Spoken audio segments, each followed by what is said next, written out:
Hey guys, this is Saubnai from AllAboutTechnologies, and in this video, let's talk about some good and not so good points about the Honor 6X.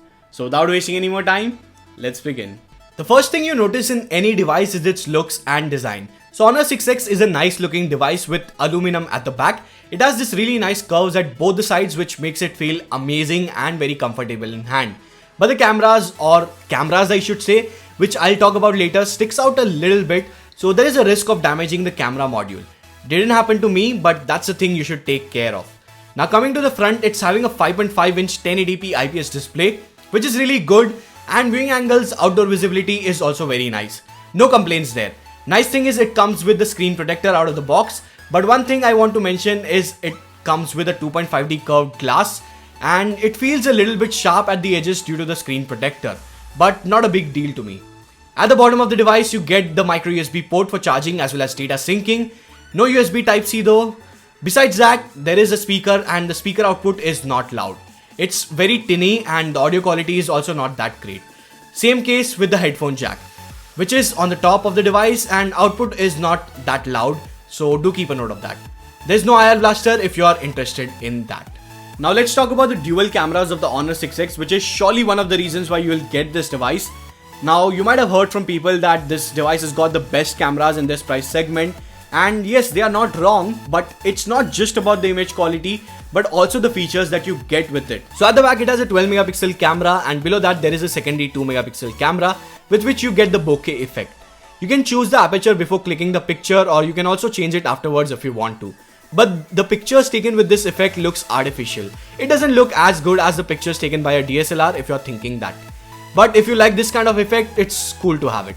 Now the main camera can take really good images. It has got a lot of features as I said earlier. So it has this pro photo mode with which you can control shutter speed, ISO, white balance and much more. Also apart from regular video mode, there is also pro video mode, which is amazing for a device at this price range. Other than that, you get beauty mode, HDR, night shot, panorama, good food for food photography. You also get slow motion, time lapse and as well as light painting, which is very cool. So overall, I really like the features that you get with this camera. The 8 megapixel front facing camera is also surprisingly good.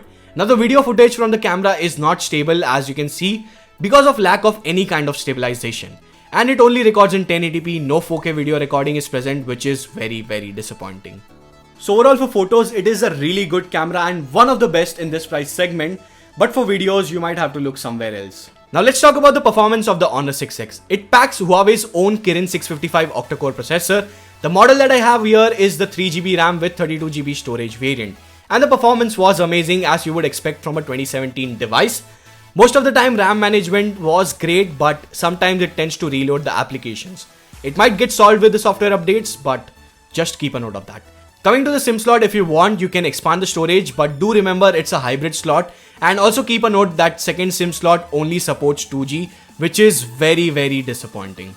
Speaking of software, it runs on EMUI on top of Android 6.0 Marshmallow, and Nougat is expected in coming weeks. Now the UI is very different from stock Android, but it has a lot of customization options. Like you can customize the software navigation buttons as per your likings. You can enable floating dock by which you can control your device. There is flip to mute gesture, which can be handy at times. You can enable mini screen view by swiping across navigation bar in whatever direction you want. Same goes for calculator and dialer app. There is eye comfort, which warms the display at night. Also, you have some gestures with fingerprint sensor, like you can take picture, swipe across the pictures in gallery, or my favorite, swipe down to get notification panel, which is very handy. But the software is not perfect. It comes with a lot of bloatware apps which you can uninstall fortunately, but it took me around 15 minutes to do that. Another thing is about notification. Let's say you get a notification, you can't clear that by just swiping it. You have to go to your notifications panel to clear that. And if you have a lot of notification, it's hard to swipe right to get to your shortcut toggles. Also, one small thing which annoys me is that device automatically turns off the accessibility settings for some apps like Universal Copy and Native Clipboard, which I use regularly, so I have to enable it every time. This might not be a big deal for you, but I wanted to mention that. Now let's talk about the battery life of the Honor 6X, which in my opinion is above average. If you are a normal user, then it should not be an issue. It should easily last you for a full day. But if you are a heavy user who likes to play a lot of games, likes to watch a lot of videos and stuff like that, then you might have to charge the device by the end of the day. But the good thing is that it charges quickly, so that's a good thing. Overall, don't expect the device to give you a battery life anywhere close to Redmi Note 4 or Lenovo P2 because those devices has got the best battery life in this price segment.